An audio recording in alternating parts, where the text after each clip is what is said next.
Hello everyone, मैं शुभम जैन स्वागत करता हूं आपका आरबी चैनल में। और आज से हम स्टार्ट करने वाले हैं नंबर सिस्टम चैप्टर। बहुत ही ज़्यादा इंपॉर्टेंट चैप्टर है ये। अर्थमेटिक सेक्शन से ये बिलोंग करता है। मैथ्स को अगर हम दो पार्ट में बांटें तो हम कहेंगे मैथ्स दो तरह से डिवाइड होता है, अर्थमेटिक और एडवांस। अर्थमेटिक सेक्शन की अगर हम बात करते हैं तो सबसे इंपॉर्टेंट चैप्टर मैं कहूँगा, जो सबसे पहला चैप्टर है वो है नंबर सिस्टम। ठीक है, नंबर सिस्टम सभी एग्जाम से पूछा जाता है। कोई भी आप कॉम्पिटिटिव एग्जाम ले लो जिसमें मैथ्स एक इंपॉर्टेंट रोल प्ले करता है, वहाँ पे नंबर सिस्टम चैप्टर से क्वेश्चंस बनेंगे। चाहे वो बैंकिंग का एग्जाम हो, SSC CGL, SSC CPO, SSC CHSL, CDS, NDA, सभी तरह के एग्जाम्स में मैथ्स में नंबर सिस्टम चैप्टर पूछा जाता है। काफ़ी ज़्यादा इंपॉर्टेंट चैप्टर है क्योंकि बहुत ज़्यादा क्वेश्चन इस चैप्टर से बनते हैं। ठीक है, तो हम सारी चीज़ें सीखने वाले हैं इस सेशन में। मैं आपको ओवरव्यू देने वाला हूँ कि नंबर सिस्टम चैप्टर क्यों इंपॉर्टेंट है, क्या क्या चीज़ें हम पढ़ने वाले हैं और किस तरह से पूरा प्रोसेस चलने वाला है। सबसे पहले अगर मैं वेटेज की बात करूं, एसएससी सीजीएल प्री में नंबर सिस्टम चैप्टर से 1 से 2 क्वेश्चन पूछे जाते हैं। टोटल 25 क्वेश्चन होते हैं एसएससी सीजीएल प्री में मैथ्स के, और वो होते हैं 50 मार्क्स के। 50 मार्क्स के 25 क्वेश्चन होते हैं, उनमें 1 से 2 क्वेश्चन नंबर सिस्टम चैप्टर से ही पूछे जाते हैं। तो हम कह सकते हैं 2 से 4 नंबर आपके नंबर सिस्टम चैप्टर से पूछे जाते हैं एसएससी सीजीएल एग्जाम में। अगर मैं एसएससी सीजीएल मेंस एग्जाम की बात करता हूं तो उसमें 7 से 8 क्वेश्चन नंबर सिस्टम चैप्टर से पूछे जाएंगे। मेंस में क्या होता है, 100 क्वेश्चन होते हैं मैथ्स के, वो होते हैं 200 नंबर के। तो अगर मैं बात करता हूँ एक क्वेश्चन हो गया 2 नंबर का, 7 से 8 क्वेश्चन की अगर हम बात करेंगे तो 14 से 16 नंबर के आपके मेंस में नंबर सिस्टम चैप्टर से क्वेश्चंस बनने हैं। तो टोटल अगर मैं बात करूँ एसएससी सीजीएल में तो टोटल 20 नंबर के आसपास नंबर सिस्टम चैप्टर से ही आने वाला है। तो नंबर सिस्टम चैप्टर बहुत ज़्यादा इंपॉर्टेंट है एसएससी सीजीएल के लिए। अगर मैं एसएससी सीपीओ प्री की बात करूँ, एसएससी सीपीओ प्री में मैथ सेक्शन में टियर 1 में 50 क्वेश्चन आते हैं। उसमें से 1 से 3 क्वेश्चन नंबर सिस्टम चैप्टर से होते हैं। ये वैरी करता रहता है, मतलब कोई भी फिक्स नहीं होता कि इतने ही क्वेश्चन आएंगे, जनरली इतने आते हैं। तो हमने एवरेज लेके बताया, तो 1 से 3 क्वेश्चन आएंगे। तो एक नंबर का सीपीओ में क्वेश्चन होता है। तो हम कहेंगे 1 से 3 नंबर आपको सीपीओ में मिलेंगे नंबर सिस्टम चैप्टर से। अगर मैं एसएससी सीजीएल प्री की बात करते हैं तो इसमें 1 से 2 क्वेश्चन नंबर सिस्टम चैप्टर से पूछे जाते हैं। ठीक है, एसएससी सीएचएसएल प्री में भी 50 नंबर का नंबर सिस्टम पूरा मैथ्स का सेक्शन रहता है। तो हम बात करें 50 नंबर का है, टोटल 25 क्वेश्चन आते हैं। 25 क्वेश्चन में 1 से 2 क्वेश्चन आ गए तो लगभग 2 से 4 नंबर आपके एसएससी सीएचएसएल में भी नंबर सिस्टम चैप्टर से मिलेंगे। तो काफी ज्यादा इंपॉर्टेंट चैप्टर है, इससे हर साल क्वेश्चन पूछे जाते हैं। तो हमें इस चैप्टर को बहुत अच्छे से समझना है। हम क्या समझने वाले हैं नंबर सिस्टम चैप्टर में, सबसे पहले हम जानेंगे टाइप्स ऑफ नंबर सिस्टम, कितने तरह के नंबर सिस्टम्स अवेलेबल हैं वो हम जानेंगे। टाइप्स ऑफ नंबर सिस्टम को अगर मैं बताऊं तो हम कह सकते हैं 4 तरह के नंबर सिस्टम्स हमारे होते हैं, binary number system, octal number system, decimal number system और हेक्साडेसिमल नंबर सिस्टम। ये टॉपिक ऐसा है, जनरली बहुत ही कम टीचर्स ने इस टॉपिक को कराया, मेरे ख्याल से शायद ही किसी ने कराया हो यूट्यूब पे इस टॉपिक को, और ये बहुत ज़्यादा इंपॉर्टेंट टॉपिक है। टाइप्स ऑफ नंबर सिस्टम आपसे खाली मैथ्स में ही नहीं पूछा जाता, इस पे क्वेश्चंस आपके जनरल अवेयरनेस सेक्शन में भी बनते हैं, और साथ ही साथ इसके क्वेश्चन लॉजिकल रीजनिंग में भी बनते हैं। जब हम इस टॉपिक को समझेंगे तो मैं आपको बताऊंगा किस तरह के क्वेश्चन प्रीवियस ईयर में आए हुए हैं, जनरल अवेयरनेस में भी, लॉजिकल रीजनिंग में भी और मैथ्स में भी इस सेक्शन से।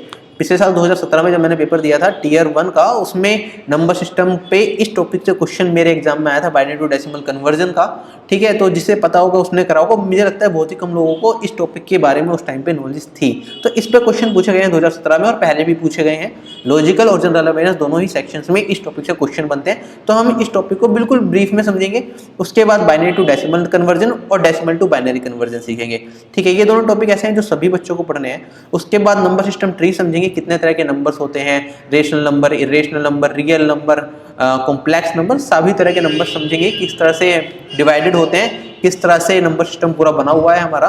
उसके बाद ऑल कैटेगरीज ऑफ नंबर समझेंगे, मतलब हमने पहले ऊपर ब्रॉड कैटेगरीज समझ ली, यहाँ पे हम और डीप में जाएंगे, प्राइम नंबर्स के बारे में जानेंगे, even numbers, odd numbers, cyclic numbers, perfect numbers, face value of a number, place value of a number, ये सब चीजें क्या होती है, क्योंकि इनके ऊपर भी क्वेश्चन आ जाते हैं। बिल्कुल बेसिक क्वेश्चन आते हैं कभी कभी, लेकिन हमारे बेसिक्स ही क्लियर नहीं होते तो हम गलती कर जाते हैं।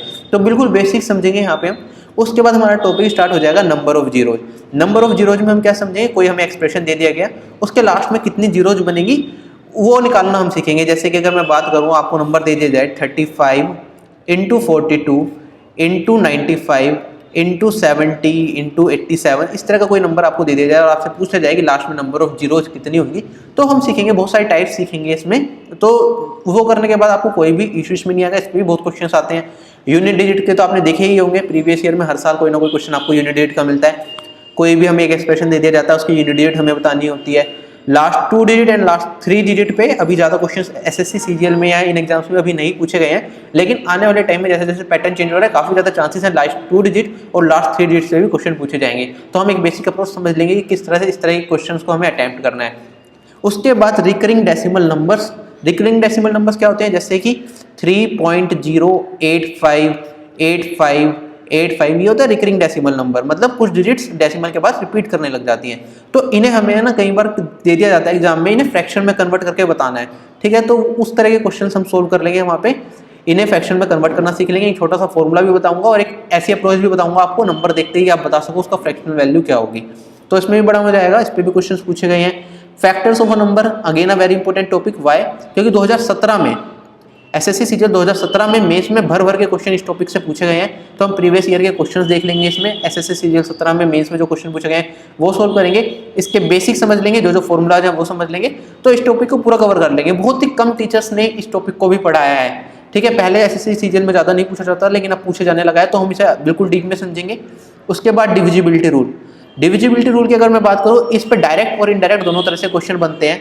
अगर आप कैलकुलेशन आसान करने की कोई ट्रिक्स देखते हो, जैसे कि अगर आप ऑप्शन से अपना आंसर लगाना चाहते हो, तो डिविजिबिलिटी रूल आपको वहाँ पे बहुत ज़्यादा इंपॉर्टेंट रोल प्ले करता है। अगर आपने मेरी एक वीडियो देखी होगी मेंस्ट्रुएशन को कैसे कम टाइम में सोल्व कर सकते हैं, मेंस्ट्रुएशन के क्वेश्चंस को 11 और 7 का रूल अप्लाई करके, तो वो भी कहीं ना कहीं डिविजिबिलिटी रूल पे ही बेस्ड है। तो डिविजिबिलिटी रूल भी बहुत ज़्यादा इंपॉर्टेंट है, इसे समझेंगे कैसे क्वेश्चन बनते हैं इस पर, डायरेक्टली और इनडायरेक्टली सभी चीज़ें करेंगे। रिमाइंडर क्वेश्चन, रिमाइंडर थ्योरम पे जनरली क्वेश्चन पूछे जाते हैं, हमें कोई नंबर दे दिया जाता है, जैसे कि 3 टू द पावर 887 ले लेते हैं डिवाइडेड बाय 2, बताओ रिमाइंडर क्या हुआ। ये तो बिल्कुल बेसिक सा क्वेश्चन है, बहुत अच्छे अच्छे क्वेश्चन भी रिमाइंडर थ्योरम पे पूछे जाते हैं। तो हम ये समझेंगे इस तरह के क्वेश्चंस को कैसे अप्रोच रखनी है, कैसे इस तरह के क्वेश्चन सोल्व करने हैं। उसके बाद नेगेटिव रिमाइंडर कंसेप्ट सीखेंगे, जिससे हम इस तरह के क्वेश्चन को और भी कम टाइम में सोल्व कर सकें, ठीक है। उसके बाद successive division and successive remainder के क्वेश्चन सोल्व करेंगे। सक्सेसिव डिवीजन क्या है? सक्सेसिव डिवीजन के बारे में आपको जनरली पता हुआ, कराया भी जाता है कोचिंग्स में अगर कहीं से भी पढ़ रहे हो। सक्सेसिव रिमाइंडर भी होता है, लेकिन एक जनरली लोगों में कंफ्यूजन रहती है सक्सेसिव डिवीजन और सक्सेसिव रिमाइंडर में फर्क क्या होता है, ठीक है, वो समझेंगे। इसके ऊपर बेस्ड जो क्वेश्चंस आए हुए हैं प्रीवियस ईयर के वो देख लेंगे। तो उस तरह से हम इस चैप्टर को कंप्लीट करेंगे। उसके बाद स्क्वायर एंड स्क्वायर रूट पे भी क्वेश्चन बनते हैं, जैसे कि स्क्वायर पे किस तरह के क्वेश्चन बनते हैं, जैसे कि मिनिमम 5 डिजिट नंबर बताओ जो कि एक परफेक्ट स्क्वायर हो, ठीक है। सबसे बड़ा 6 डिजिट नंबर बता दो जो कि एक परफेक्ट स्क्वायर है, ठीक है। 4 नंबर दे दिए जाएंगे, आपको बताना होगा कि इन चारों नंबर में कौन सा एक परफेक्ट स्क्वायर नंबर है, या आपको एक नंबर दे दिया जाएगा, आपको कहा जाएगा कि इसमें क्या नंबर ऐड करें कि ये परफेक्ट स्क्वायर बन जाए। तो बेसिक बेसिक से क्वेश्चन आते हैं इस पे। कई बार एप्लीकेशन बेस्ड भी क्वेश्चन आ जाते हैं, अरेंजमेंट के क्वेश्चन आ जाते हैं कि इतने लोग हैं, किस तरह से इन्हें अरेंज किया जाए जिससे कि एक परफेक्ट स्क्वायर में कन्वर्ट हो जाए, मतलब नंबर ऑफ रोज और नंबर ऑफ कॉलम सेम हो जाए, मतलब वो टाइप के क्वेश्चन इस पर बनेंगे, वो भी हम डिस्कस कर लेंगे। और लास्ट में है मिसलेनियस। मिसलेनियस में हम क्या करने वाले हैं, प्रीवियस ईयर के क्वेश्चन डिस्कस करेंगे इसमें, जो अब तक एसएससी सीजीएल या एसएससी के किसी भी एग्जाम में पूछे गए हैं, वो सारे प्रीवियस ईयर के क्वेश्चन डिस्कस करेंगे। प्रीवियस ईयर के वो क्वेश्चन डिस्कस करेंगे खाली जो कि बहुत ज्यादा इंपॉर्टेंट है एग्जाम के पॉइंट ऑफ व्यू से, और वो किसी इनमें से किसी भी कैटेगरी में फॉल नहीं करते, बिल्कुल अपने आप में डिफरेंट क्वेश्चन है, ठीक है। डिफरेंट अप्रोच उनके लिए यूज करनी पड़ती है हमें उन्हें सोल्व करने के लिए, वो क्वेश्चन देख लेंगे। इतना करने के बाद मुझे नहीं लगता नंबर सिस्टम चैप्टर से कोई भी ऐसा टॉपिक बचा है जो आप ना कर पाओ। नंबर सिस्टम आपको यहाँ पे पूरा कंप्लीट हो जाएगा। इससे ज्यादा क्वेश्चन मुझे नहीं लगता आने वाले टाइम में भी जल्दी से एसएससी में पूछे जाएंगे। अगर कुछ एडवांस होंगे तो हम एडवांस में कुछ नए क्वेश्चंस भी डिस्कस कर देंगे, लेकिन फिलहाल हम नंबर सिस्टम चैप्टर में ये सारी चीजें सीखने वाले हैं। लगभग 10 से 15 लेक्चर्स आपके नंबर सिस्टम में जाएंगे, 15 से 30 मिनट के बीच का जनरली एक लेक्चर रहेगा, ठीक है। सभी लेक्चर के नोट्स मैं आपको टेलीग्राम ग्रुप पे प्रोवाइड कर दूंगा, टेलीग्राम ग्रुप आप ज्वाइन कर लेना, ठीक है। तो आपको ना ही स्क्रीनशॉट लेने की जरूरत है, ना ही आपको कॉपी में नोट्स बनाने की जरूरत है। टेलीग्राम ग्रुप से पीडीएफ ज्वाइन करना, उसी से रिवाइज कर लेना, सारा काम उसी से हो जाएगा। आपको बस एक काम करना पड़ेगा, जैसे ही हमने जो टॉपिक यहाँ पे खत्म करा उसी के प्रीवियस ईयर क्वेश्चन आपको क्या करने हैं, आपको कोई भी बुक मिलती है प्रीवियस ईयर की वहां से कर सकते हो। उसके बाद वरना आप क्या कर सकते हो, प्रीवियस ईयर की बुक भी छोड़ो, आपके पास कोई भी एग्जाम की बुक है जिसमें नंबर सिस्टम चैप्टर दिया हुआ है, वहां से आप प्रैक्टिस कर सकते हो, ठीक है। बहुत सारी एग्जाम फोकस्ड बुक्स आती हैं एसएससी सीजीएल की, बहुत सारी बुक्स अभिनय शर्मा सर की, राकेश यादव सर की, जिसमें भी आपको नंबर सिस्टम चैप्टर मिल जाए, उसमें जो भी क्वेश्चन सारे सोल्व करके देखना। जब हम ये सारे लेक्चर्स कर चुके होंगे तो सारे क्वेश्चन आप आराम से कर पाओगे, किसी भी क्वेश्चन में कोई दिक्कत नहीं आएगी, ठीक है। तो फिलहाल अलविदा देता हूँ, जल्दी नया लेक्चर अपलोड होगा, types of number system lecture upload होगा बहुत ही जल्द। तो चैनल को सब्सक्राइब कर लीजिए, अपने दोस्तों में भी चैनल को शेयर कर दीजिए, उन्हें भी बताइए कि हाँ इस तरह से पढ़ाया जा रहा है, जिससे कि उन्हें भी फायदा हो जाए, उन्हें भी एग्जाम में अच्छे नंबर मिल सके, वो भी कोई ना कोई जॉब, गवर्नमेंट जॉब पा सके जल्दी से, ठीक है। तो ओके, गुड बाय, आपका दिन शुभ हो।